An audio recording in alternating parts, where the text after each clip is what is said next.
is the story of a dragon who was very, very sure of himself.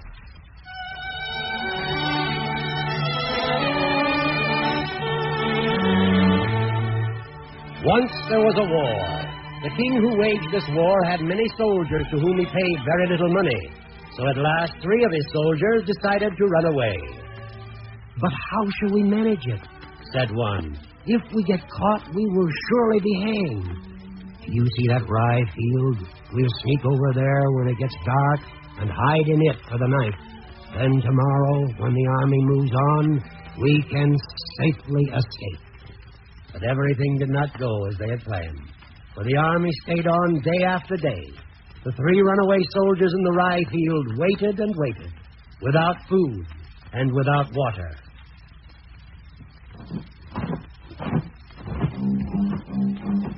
At last, a fiery dragon came flying along and lay down in the field, coiling himself in and out among the rye stalks. "Soldiers, why are you hiding here?"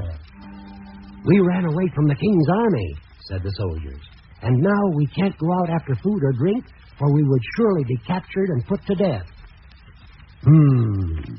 "I can save you, and I'll do it gladly, too, if you will promise to serve me for 7 years. The soldiers looked at each other doubtfully, for they did not like the idea of having a dragon for a master. But since the only other thing they could do would be stay in the rye field and starve to death, they promised. The dragon seized them in his claws and, flying high in the air, carried them to safety. When they were on the ground again, he gave them each a little whip, saying, "Snap these whips and gold will spring out of the air like grasshoppers. The more you snap the whips, the more money you will have. This you may do for 7 years. At the end of that time, I'll give you a riddle. If you guess it, you can keep your whips and I'll have no more power over you. But if you fail, you will be my servant for the rest of your lives." And with this, he flew away. Quickly, the soldiers snapped their whips, and sure enough, gold fell from nowhere and landed in shiny yellow heaps all about them. Now the soldiers set off on a carefree journey, and at the end of 7 years, they came to a cave in the side of a cliff. There, they sat down with long faces and were looking very unhappy, when who should come hobbling along but an old granny.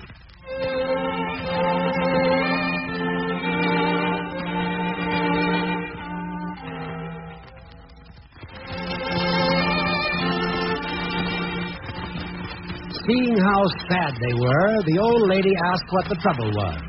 The soldiers didn't think she could help them much, but they told her about the dragon and the riddle they must solve. Now, my lads, that's not as bad as it might be. I can tell you what to do. The dragon is my grandson. It's getting dark, and my dragon boy will be home soon. Come in here and hide. Then she lifted up a trap door in the floor of the cave. Be very quiet and listen, and you may hear something which will help you in your trouble. The soldiers did as they were told, and soon the dragon came flying along.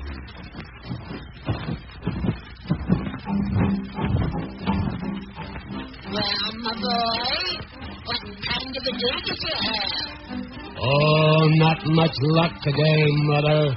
But in a few days I will have some fun. 7 years ago I signed up 3 soldier lads, and their time is almost up. And they must answer me a riddle. And it's a good one, too. Listen. In the great North Sea lies a dead long-tailed monkey. That's to be their roast meat.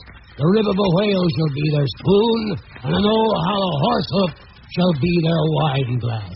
Isn't that good?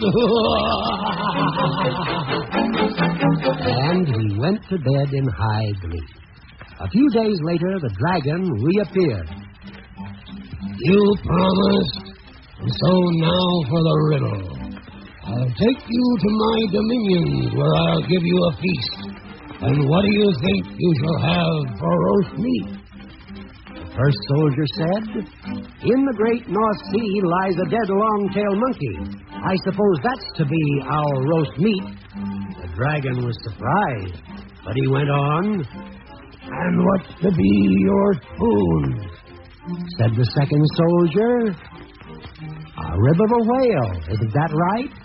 The dragon made a horrible angry face and said, But can you guess what shall be your wine glass?